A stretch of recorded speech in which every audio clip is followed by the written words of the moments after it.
മലങ്കരയുടെ പരിശുദ്ധ പുണ്യപിതാവേ, മലങ്കര മക്കൾ തൻ കാവൽ പിതാവേ.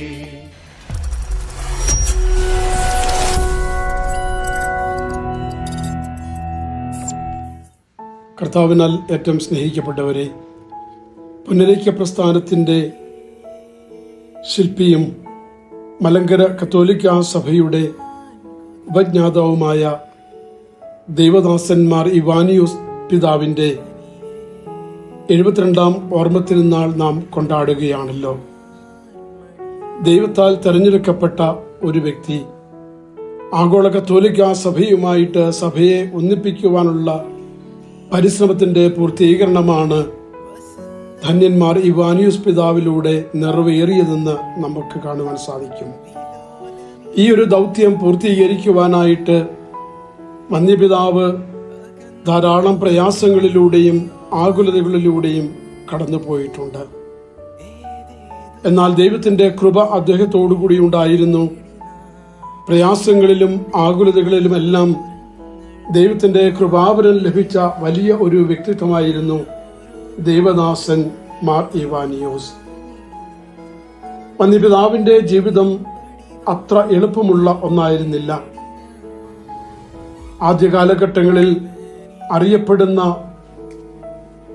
ഒരു വിജ്ഞാനിയായും മറ്റുള്ളവരാൽ ആദരിക്കപ്പെടുന്ന ഒരു പുരോഹിതനായും നല്ല ഒരു സന്യാസ വര്യനായിട്ടും ഒരു മെത്രാനായിട്ടും അതിലുപരി ഒരു ആത്മീയ പിതാവുമായിട്ട് കടന്നു വന്നപ്പോൾ വന്യപിതാവിൻ്റെ ജീവിതത്തിൽ തെറ്റിദ്ധാരണകളുടെയും ഏകാന്തതയുടെയും മറ്റുള്ളവരാൽ അവഗണിക്കപ്പെടുന്നതിൻ്റെയും ശാരീരികമായ പ്രയാസങ്ങളുടെയും മധ്യത്തിലൂടെയാണ് വന്യപിതാവ് കടന്നുപോയത്. എന്നാൽ ഈ പരീക്ഷണ ഘട്ടങ്ങളൊക്കെയും ദൈവത്തിലുള്ള അടിയുറച്ച വിശ്വാസത്തിൽ ഉറച്ചു നിന്നുകൊണ്ട് യേശുക്രിസ്തുവിന്റെ സഭയ്ക്ക് വേണ്ടി അബ്രഹാമിനെ പോലെ വേദനകളെയും പ്രയാസങ്ങളെയും ഏറെ പ്രത്യാശയോടുകൂടി നേരിട്ട വന്യപിതാവ് ദൈവത്തിൻ്റെ കൃപാവരം എത്ര ശക്തമാണെന്ന് വന്യപിതാവിൻ്റെ ജീവിതത്തിലൂടെ നമുക്ക് കാണിച്ചു തരുന്നുണ്ട്. വിശുദ്ധ പൗലോസ് കൊരിന്ത്യർക്ക് എഴുതിയ 2-ാം ലേഖനം 12-ാം അധ്യായം 9-ാം വാക്യം വന്യപിതാവിൻ്റെ ജീവിതത്തെ സ്വാംശീകരിക്കുവാനായിട്ട് സാധിക്കും. നിനക്ക് എൻ്റെ കൃപ മതി, നിന്റെ ബലഹീനതയിലാണ് എൻ്റെ ശക്തി പ്രകടമാകുന്നെന്നുള്ള ദൈവവചനം വന്യപിതാവിൻ്റെ ജീവിതത്തിൽ അന്വർത്ഥമായി തീരുന്നതായിട്ട് നമുക്ക് കാണുന്നുണ്ട്.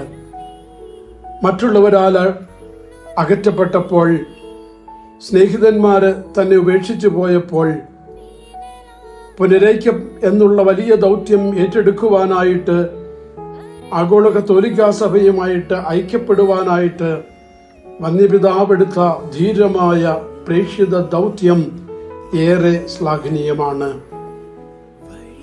വിശ്വാസത്തിൽ അടിയുറച്ചു നിന്നുകൊണ്ട് പാറമേൽ പണിയപ്പെട്ട സഭയോട് ചേർന്ന് നിൽക്കുവാനുള്ള വ്യഗ്രത വന്യപിതാവിന് കാണുവാനായിട്ട് സാധിച്ചിട്ടുണ്ട്. വന്യപിതാവിൻ്റെ ഓരോ വേദനയും അദ്ദേഹത്തെ പ്രാർത്ഥനയുടെ അടിസ്ഥാനത്തിലേക്കും ലളിത ജീവിതത്തിലേക്കും പുതിയ ദർശനം ഏറ്റെടുക്കുവാനുള്ള വലിയ ദൗത്യത്തിലേക്കും നയിക്കുന്നതായിട്ട് നമുക്ക് കാണുവാൻ സാധിക്കുന്നുണ്ട്. വന്യപിതാവിൻ്റെ ജീവിതം പ്രത്യാശയുടെ ജീവിതമാണ്.